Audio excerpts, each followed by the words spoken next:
to the channel. So this video is going to be about delays and why delays is bad for Xbox and good for Sony, because that seems to be the weird narrative we seems to be getting in gaming. It all pretty much, I think the hatred towards Xbox massively increased since this happened. Te llamo para que vaya a recoger las paelleras y me acuesto en su ya para abrir el restaurante que era el arroz y me llama el cocinero. Risita, ¿qué? Ve por la paellera, venga, que a las 2 de la tarde ya están aquí. Miren, bañador.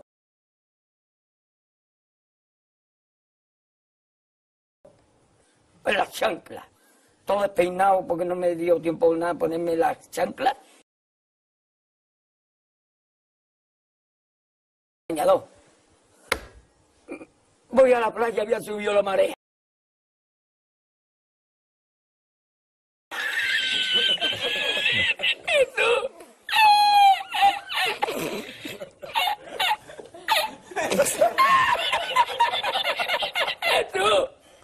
Había subido la marea con su paella.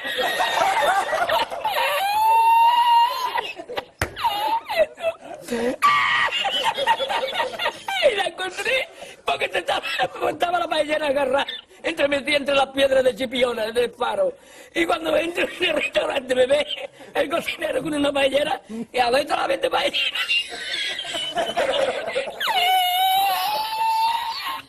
¡Asómate, mira dónde llega el agua! Llegaba el agua hasta el restaurante. Había subido la marea.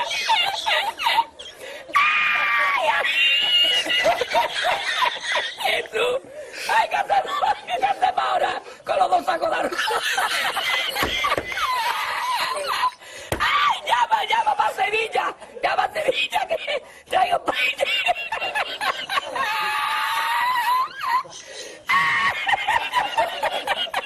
And since that hilarious and fateful day, you've got a lot of media and fanboys doubling down on Xbox, really going at them, really just looking for faults, really just trying out as much hate.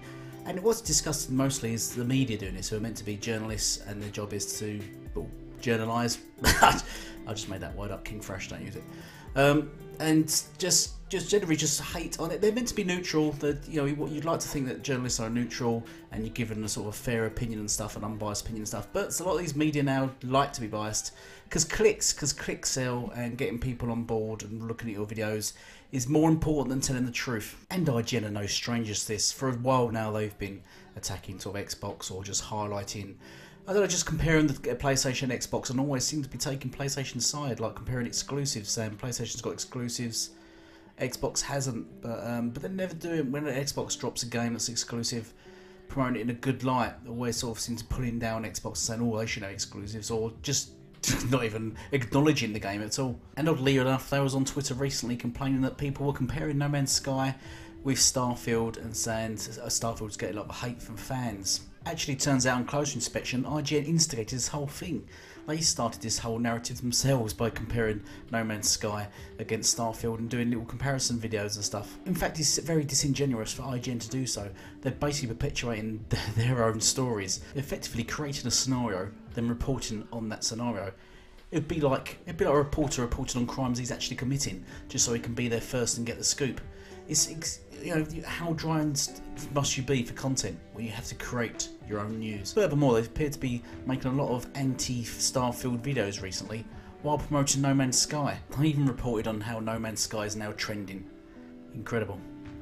But I digress. I've drifted away from the point of this video, which is delays. So let's put aside comparisons for the moment and talk about delays. Right, so delays. Are delays a good thing or a bad thing? Well, it's oddly, once again, if Xbox games are delayed, it's because Xbox are going out of business or there's problems with the studio. And when PlayStation games are delayed, what are they? That's right, to improve gaming and make the games better, and it's better for studios and better for games if games are delayed. And I agree, delays are good. Delays are excellent for gaming. I can't see why you wouldn't delay a game if it's going to release with an issue or a problem. The only reason why delays will be bad is if they're a bit disingenuous, like telling your fan base that this game is going to release at this time, say 2021. Let me just, off the top of my head, pick 3 games: Horizon Forbidden West, GT7, God of War, Ragnarok. All told they were released in 2021, and they sold PS5 on the pinnacle of that. Based on those selling gamers at launch, these games were released in 2021. Everyone rushed out, bought a PS5, thinking, yes, next year I'll be playing God of War, Horizon Forbidden West, and GT7. All three of them delayed. All three of them. What's the chances of that? All three games delayed. Actually, it turns out, because I took a look, it's very likely. Sony seems to delay a lot of their games. And when I say a lot, I say most. I'm talking first party here, but the majority of their first party games they delay. Yeah, I was quite shocked as well. In fact, pretty much they delay all their games by a year. And I think that's where it becomes a bit suspect. Are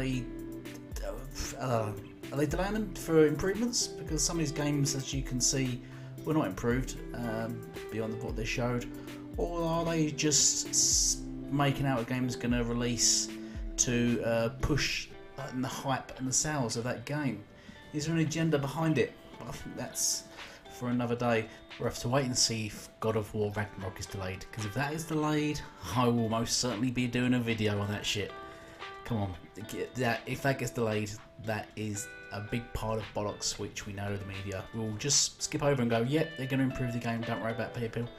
We know they sold this game in 2020 for 2021 and it's been delayed 2 years. So Redfall and Starfield have been delayed, and there's not been much hatred towards Redfall, oddly enough, so people will be skipping over that because that clearly does look much better than when it was originally shown, and obviously the delay is helping improve that. Same with Starfield. A lot of people nitpicking Starfield to bits and highlighting silly little indiscrepancies, which I'll be doing in a video. But obviously it's still got 10 months left on the shelf to brew and to improve, so you can't really say much yet. And I'm sure, thanks to all the criticism, the negative criticism by the media and Sony fanboys, that it probably will work in Xbox gamers' favour. But there's another game that was delayed, or not really delayed, they've actually never announced it, Forza Horizon 7, which is getting the hate treatment as well at the moment by Digital Foundry and IGN and the Sony fanbase. Because I'm not quite sure, because it's running at 4K 60 and has RT, and that is bad for gaming. I don't know their angle on this one. I don't know. But yes, Xbox has had a bad year, 2022. No first-party AAA games because games were delayed. But let's not forget, the only reason why PlayStation has AAA first-party games this year is because they're all delayed from last year. All the free games that are releasing this year are all delays from last year. You see how that works? Otherwise Sony wouldn't have had any if they hadn't delayed their games. And now we're going to see the same for 2023. So what's going to see here is you're going to see these 3 games, or should say 2 games delayed, on top of Forza Horizon 7, which we know has been announced. So we're going to have in 2023 Starfield, Redfall, Forza Motorsport 7, and I very much likely predict we'll see Hellblade 2 at the end of the year. That'll be 4 AAA first party games stacked, all next gen, on top of all the third party deals. But you know, the first party is going to be stacked next year, and I think going forward from that, I think Xbox will be in a very strong position. I think they're going to build on that 2023, and I think they've taken this hit on this. They're going to build on that 2023 and then roller coaster and go, just snowball each year, as they said they would. I think they're going to release 3 to 4 first party AAA games next gen, year on year, and I think Sony will be hard pressed to match that. We know they've got God of War coming this year. 2023, they've got Spider-Man, nothing else yet announced. 2024, Wolverine, nothing else announced. That's 1 game a year. They might drop stuff like director's cuts, remasters, remakes, The Last of Us 2, multiplayer, which they pulled away from the original game just so you can rebrand it and resell it to you. Meanwhile, Xbox is going to be dropping out new games, new IPs, all next gen. And I think following on from this year, get this year over and done with, next year it's going to be a very strong position for Xbox. So my advice for the PS fan base and the media is probably to keep it a little bit low key and wait and see, because you know we've all got receipts. We've got those receipts, and we certainly will be waving around next year when everything comes to fruition. Anyway, thank you all for watching. I hope you enjoyed the video. Please put in the comments your thoughts. Love to hear your thoughts and comment back. I always try to reply to every single comment. Please sub, share and subscribe if you've not already done so. It's free to subscribe to my channel. So thank you all for watching, and goodbye for now.